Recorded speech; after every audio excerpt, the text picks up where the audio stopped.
तो कहानी की शुरुआत होते हुए एक लड़की जेसिका को दिखाया जाता है जिसके हस्बैंड की अभी हाल ही में डेथ हो गई थी, जिसकी वजह से वो अपने मॉम डैड के घर पे वापस जा रही थी। और हम देखते हैं कि वो एक गाड़ी में अपना सारा सामान भर के निकल पड़ती है। लेकिन तभी रास्ते में उसे एक ब्लैक कार मिलती है जो कि बहुत स्लो चल रही थी, जिसकी वजह से वो उसे हॉर्न देकर उसे साइड मांगती है। लेकिन फिर भी वो कार उसे रास्ता नहीं देती, जिसके बाद हम देखते हैं कि जेसिका अपनी कार को अब ओवरटेक करने लगती है। लेकिन तब तक वो देखती है कि उसके सामने से एक बड़ा सा ट्रक आ रहा होता है और उस ट्रक से उसकी टक्कर होते होते बच जाती है। अब हम देखते हैं कि वो कार फिर से जेसिका के सामने आने की ट्राई करती है। अब ऐसा देखकर जेसिका काफी ज्यादा डर जाती है। लेकिन थोड़ी दूर जाने के बाद एक टर्न आता है जहां से वो काली कार अपना टर्न लेकर वहां से चली जाती है। और अब ऐसा देखने के बाद जेसिका को राहत की सांस मिलती है। और अब हम देखते हैं कि जेसिका को जाते जाते रात हो जाती है और वो एक गैस स्टेशन पर रुक जाती है और उसे वहां पर वही ब्लैक कार नजर आती है। अब इतना सब कुछ देखने के बाद जेसिका एक होटल में रुक जाती है और यहाँ पर वो अपने हस्बैंड की फोटो को देखकर काफी मिस करने लगती है। जिसके बाद अब वो सोने की काफी कोशिश करती है, लेकिन उसे नींद नहीं आ रही थी और वहां से गुजरने वाली हर एक कार की आवाज सुनकर वो डर जाती थी। अब हम देखते हैं कि सुबह के टाइम जेसिका अपने होटल से जब बाहर जाकर अपनी कार में बैठती है, तब तक वही आदमी उसके पास आता है जो कि उस ब्लैक कार में था। यहाँ पर वो जेसिका से माफी मांगकर कहता है कि उसकी वजह से उसे रोड पर बहुत परेशानी हुई और वो कहता है कि जिस टाइम तुम उसे साइड मांग रही थी उस टाइम मैं मोबाइल यूज कर रहा था, जिसकी वजह से मैं तुम्हें देख नहीं पाया। और फिर बाद में उसे कहीं जल्दी पहुंचना था, जिसकी वजह से उसने टेकआउट करने की कोशिश की। अब इसके बाद हम देखते हैं कि वो आदमी वहां से इतना कहकर चला जाता है और अब जेसिका अपने सफर पर वापस निकल पड़ती है।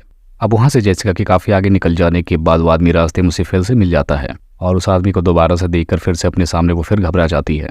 अब वो आदमी उसके पास आकर बताता है कि उसकी गाड़ी अब खराब हो चुकी है, जिसकी वजह से वो जेसिका से थोड़ा लिफ्ट मांगता है। लेकिन जेसिका उसे ये कहते हुए मना कर देती है कि उसे जल्दी से कहीं पहुंचना है और उसे मना करके फौरन वहां से निकल जाती है। अब जेसिका ने ऐसा इसलिए किया था क्योंकि उस आदमी में उसे कुछ तो गड़बड़ नजर आ रही थी और वो उससे किसी न किसी बहाने से बार बार मिलने की कोशिश कर रहा था। अब काफी टाइम तक ड्राइव करने के बाद जेसिका जब थक जाती है तब वो थोड़ा रिलैक्स होने के लिए गाड़ी से बाहर आ जाती है और अपने मॉम डैड को फोन लगाने लगती है। लेकिन तब तक वो देखती है कि वो आदमी फिर से वहीं पर आ चुका है और उसे इस बार देखने के बाद वो काफी ज्यादा घबरा जाती है और जल्दी से अपनी कार में बैठकर वहां से निकलने की कोशिश करती है। लेकिन तब तक डेविड उसके पास आकर उससे बात करने की कोशिश करता है और उसे वहीं पर रोककर उसकी बात सुनने के लिए कहता है। लेकिन जेसिका उसकी एक भी नहीं सुनती और वहां से निकल जाती है। अब रास्ते में उसके पीछे से उसे एक कार आती हुई नजर आती है, जिसकी वजह से वो घबराकर पुलिस को फोन लगा देती है और कहती है कि कोई उसका पीछा कर रहा है। और तभी वो देखती है कि ये डेविड नहीं बल्कि कोई और है। इसीलिए वो पुलिस से बोलती है कि सॉरी, उससे गलती हो गई, उसने पहचानने में गलती कर दी।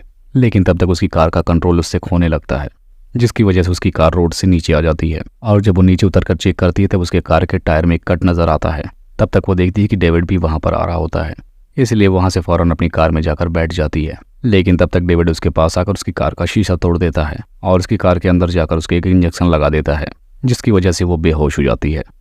अब हम देखते हैं कि जब जेसिका की आंख खुलती है तो एक बंद कमरे में होती है और ऐसा देखने के बाद जेसिका अब काफी ज्यादा घबरा जाती है और वो मदद के लिए इधर उधर चिल्लाने लगती है।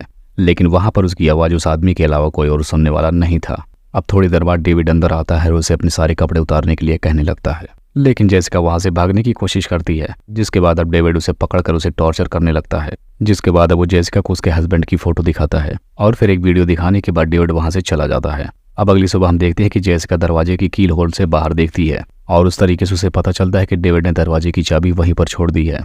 अब वो फौरन अपनी जैकेट को निकालकर दरवाजे के नीचे से वो बाहर कर देती है और दरवाजे में लगी की को एक तार की मदद से ढकीलकर बाहर गिरा देती है और वो जाकर उसके कपड़े पर गिरता है और ऐसा करके वो चाबी को पा लेती है।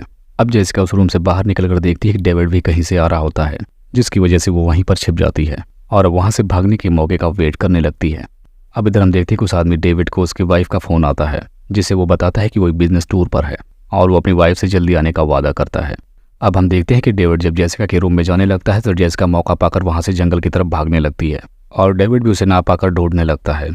और इधर हम देखते हैं कि जेसिका को भागते वक्त उसके पाँव में एक लकड़ी घुस जाती है, जिसकी वजह से उसे काफी चोट आ जाती है। अब इसके बाद हम देखते हैं कि जेसिका वहां से भी भागने के बाद एक नदी के पास आकर पहुंच जाती है और तब तक वहां पर डेविड भी आ जाती है, जिसे देखने के बाद डर के मारे जेसिका नदी में ही कूद जाती है और अब वो पानी के साथ तेजी से बहने लगती है। अब थोड़ी दूर बहकर जाने के बाद वो कैसे भी करके नदी से किनारे आती है, जिसके बाद अब वो एक लकड़ी का सहारा लेकर आगे बढ़ने की कोशिश करती है। लेकिन तब तक उसे वहां पर डेविड के होने का एहसास होने लगता है और वैसे ही वो उस पर अटैक करती है और अटैक करने के बाद उसे पता चलता है कि वो आदमी डेविड नहीं है।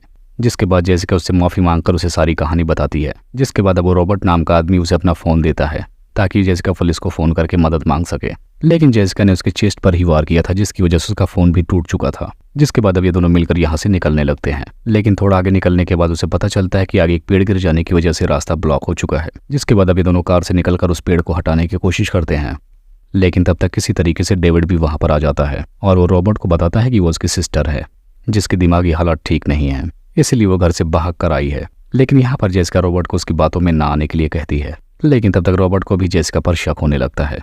लेकिन इस बात पर जेसिका कहते हैं कि तुम डेविड से फ़ोन मांगकर पुलिस को फ़ोन करो, तो तुम देखना कि वो अपना फ़ोन नहीं देगा। जिसके बाद अब रॉबर्ट भी ऐसा ही करता है, लेकिन तब तक डेविड भी फ़ोन देने के बहाने उस पर हमला कर देता है और यहाँ पर वो रॉबर्ट को मार डालता है। अब ऐसा देखने के बाद जेसिका फिर से वहाँ से भाग निकलती है। जिसके बाद अब हम देखते हैं कि रात हो चुकी थी और काफ़ी ज़्यादा बारिश भी हो रही थी।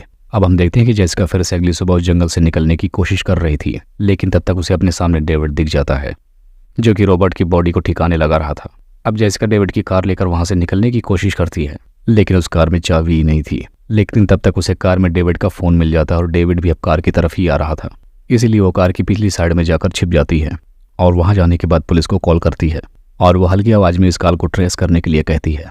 इसी दौरान हम देखते हैं कि डेविड अपना फ़ोन ढूंढने लगता है और फ़ोन न मिलने के बाद वो अपनी कार को रोक देता है, जबकि जेसिका इसी मौके का फ़ायदा उठाती है और डेविड के सर पर एक रॉड से हमला करती है। लेकिन तब तक डेविड कार को फिर से चलाने लगता है। अब इस चलती कार में इन दोनों के बीच काफ़ी जोर की हाथापाई हो जाती है और इस दौरान ये दोनों काफ़ी ज़्यादा जख्मी भी हो जाते हैं और इसी वक्त इनकी कार का क्रैश भी हो जाता है। अब हम देखते हैं कि जेसिका इस कार से निकलकर आगे बढ़ने लगती है और डेविड के फ़ोन से उसकी वाइफ को फ़ोन करके सारी बात सच सच बता देती है और अब थोड़ी देर बाद डेविड भी वहाँ पर आ जाता है। यहाँ पर जेसिका उसका फ़ोन लाउड स्पीकर पर करके उसकी तरफ फेंकती है और ये सब कुछ सुनने के बाद उसकी वाइफ भी शॉक्ड हो जाती है। अब डेविड को भी इस बात से काफ़ी ज़्यादा गुस्सा आ जाता है और वो फ़ोन को कट करके जेसिका पर हमला करने लगता है, लेकिन जेसिका इस बार उसे काफ़ी बुरी तरीके से पीटती है और आखिरकार वो एक रॉड से उसको मारकर उसकी जान ले लेती है। थोड़ी देर बाद हम देखते हैं कि रेस्क्यू हेलीकॉप्टर भी वहाँ पर आ जाते हैं, जिसे देखने के बाद जेसिका को राहत मिलती है और उसी को दिखाते हुए इस मूवी का यहीं पर एंड हो जाता है।